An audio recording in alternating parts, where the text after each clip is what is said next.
I was jolted out of sleep when my 5-year-old son, Kevin, jumped on top of me. I let out a little yelp, both from the shock of the impact and from being ripped out of a deep sleep. A little disoriented, it took me a few moments to figure out what was going on. Now jumping up and down on the bed, Kevin yelled, "Fuzzy came back! Fuzzy came back!" I sighed, rubbed my eyes, and checked the clock. It wasn't even 6 o'clock in the morning yet. Kevin continued to jump ecstatically around the bed. By now, my husband was awake and very cranky. He looked over at the clock and, seeing the time, released a frustrated moan. "Jesus, kid! Can't you wait until at least 6? He murmured sleepily. He too had been sleeping soundly. "Fuzzy came again! I told you he would!" Kevin was too excited to care what time it was. It could have been 1 in the morning for all he cared. "He's back! He's back!" Fuzzy, as he called him, was what we assumed was Kevin's imaginary friend. He described him as a fuzzy, colorful creature that arrives in a magical mist through his window every night, and they play together. Kevin claimed that he would change colors and even shape, but he was always fuzzy. My husband and I both dismissed this as an imaginary friend phase, as we lived in a somewhat rural area outside a minor city, and there was no one around to play with. Every morning, he would tell us what he did with Fuzzy last night. His stories would include making puzzles, reading books, jumping around, and cuddling. The one thing that was weird, though, was the fact that Kevin had, at first, told us that Fuzzy didn't want us to know about his nightly visits. A bit put off at first, I disregarded this as merely a child's need to feel special because he had a secret. Sometimes I felt the need to check on Kevin at night, just to make sure everything was alright. The main reason I didn't was because Kevin was a very light sleeper, in contrast to me and my husband who were very heavy sleepers, and I didn't want to run the risk of waking him up. Kevin had stopped talking about Fuzzy a couple months back, so we just assumed that he had grown out of it. I didn't see anything wrong with Kevin bringing Fuzzy back. I was happy as long as he was happy. I was a housewife, my husband worked in the city, and was gone pretty much all day, so I cared for Kevin as he wasn't in school yet.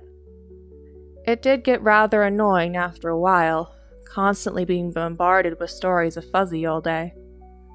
I smiled at Kevin's enthusiasm, but deep down I felt a sense of dread welling up at the idea of Fuzzy returning. I got up out of bed and left the room, leaving my husband to deal with Kevin, and went downstairs. While making breakfast, I decided to check the newspaper. A car crashed on the interstate, and no body was found. A rich lady donated some money to the state for park improvements or something, claiming that the current state was simply unacceptable. There was a short editorial on why kids are doing poorly in school, and parenting suggestions on the topic. An old man accused of pedophilia and using hallucinogenics and other drugs to lure children, arrested 3 months ago, was released from jail as there was not enough incriminating evidence. There was some sports stuff too, but I didn't bother checking that as I was never really into sports. Later that day, I was in Kevin's room cleaning up. It smelled funny in his room. In fact, the last time I remembered it smelling this way was the last time Kevin was talking about Fuzzy. I thought about it for a moment, but decided to just dismiss it as fermented body odor from him jumping up and down on his bed with his imaginary friend. I decided to open the window, as it was giving me a headache. Looking out, I saw Kevin out in the yard playing with some of his toys. It had rained last night, and the ground was soft and muddy, so I made sure to warn him not to go near the mud. I lowered my head to withdraw back into the room, but I noticed something on the ground outside beneath the window. 2 holes, about a foot or so apart. They weren't that big, so I wasn't too concerned. It just bugged me, as I couldn't think of anything that might have made them. I looked up to ask Kevin if he knew what they were. He might have made them. He had moved somewhere else, though, and I didn't feel like chasing after him to ask about something so menial. The next day, I was wiping down a window in the dining room, which lied directly below Kevin's room. The 2 holes caught my eye again. However, this time they were even bigger than before. At dinner, I decided to ask Kevin if he had been digging in the backyard. He said no, so I figured it must have been animals or something. That evening, something else occurred to me. I found Kevin in the living room. "Hey Kevin," I asked, "why does Fuzzy only come at night? You seem bored lately and you never play with him during the daytime." He simply shrugged. "I don't know," he replied. "He just doesn't." This was when things started to feel a bit off. It had never occurred to me before that Kevin didn't play with Fuzzy during the daytime. It was probably just his way of keeping Fuzzy in a more realistic light. If he brought Fuzzy out to show him to us, he would see that we clearly didn't believe in the fluffy piece of air next to him. Yeah, that's it. That's why. Nothing much happened for the next week or so. My husband and I went to bed at 10 o'clock sharp as usual. We let Kevin stay up later if he wanted to, so he could play with his imaginary friend. We didn't mind the noise he made. In fact, if we were asleep, we didn't hear it at all. Hell, a train couldn't wake us up once we were in deep sleep. Every day, Kevin would say something different about Fuzzy. One night, he apparently brought a cookie, which I strongly suspect he stole from the cookie jar. And another night they flew through the clouds on Fuzzy's back. We were happy that our child's imagination was healthy. But that feeling that something was slightly off, never went away. The next week, I had to start putting Kevin to bed at the same time we went to bed. And later on, earlier than us. School was coming up soon, and I wanted him to be on a normal biorhythm so he could wake up early.